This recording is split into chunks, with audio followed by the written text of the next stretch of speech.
Now, there's also a story about breasts on a snow woman, I guess, in Kent, Ohio. Associated Press story caught my eye this morning. A woman named Crystal Lynn says police there told her she had to remove the snow breasts off the snowman because somebody complained. Crystal joins us this morning from Kent. Crystal, this is Bill Wills. Thanks for the time, by the way. Let's see. Crystal's on that line. Crystal, Bill Wills, thanks for the time this morning. Thank you for calling. All right, now tell me about your snow woman. What'd you do here? Okay, I just wanted to play in the snow. And I went out there and I was going to build a snowman, and I thought, I'll build a snow woman. So I built a snow woman, and I no sooner got in the house and the police were at my door. And he said that someone had complained that there was an inappropriate snow figurine in my yard. And I said, well, what do you want me to do? And now this has really been torn apart in the press.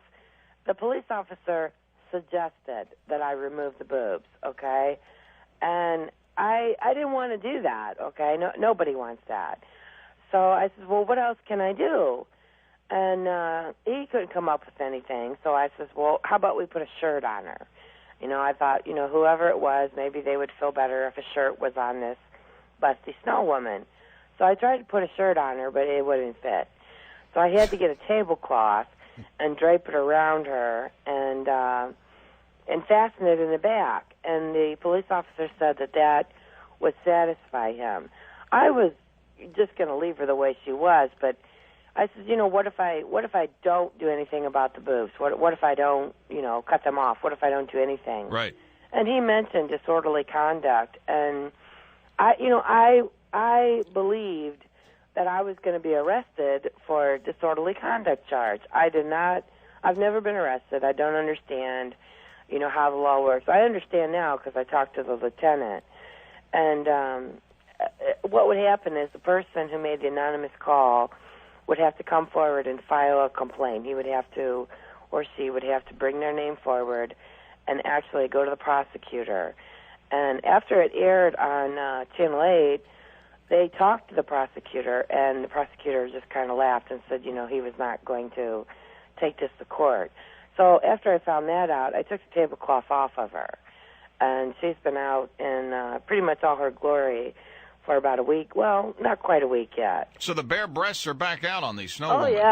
Oh, yeah. Now yeah. Crystal, I got to tell you, I've the kids and I've made a lot of snowmen over the years, and Case had worked on. At times, it's hard to make sure the form looks correct and to get the snow to stay. And I'm thinking, I'm impressed that you were able to build up these snow breasts and they haven't fallen off. Because normally, with the arms or if you do the snow nose, it always falls off. How did you do this? I had a carrot for a nose. You had the carrot for the nose. Yeah, and I had celery sticks for eyes, so she had green eyes. I took, it was 2 balls of snow, and I took a butter knife and I carved her. Oh, the butter knife. Yeah, with a butter knife. That's what you got to have when you're making the snow woman. Yes, exactly. You got to have a tool. So she'll probably get bigger today because more accumulation, right? The last time I was out there, her head had melted off. Uh-oh. She lost her head. We got a headless snow woman with boobs. We have a headless snow woman. She's just a bust now, I guess you could say. But I did, I saw this movie with Willie Nelson and Delta Burke, and it was set back in 1895. It was called Dynamite and Gold.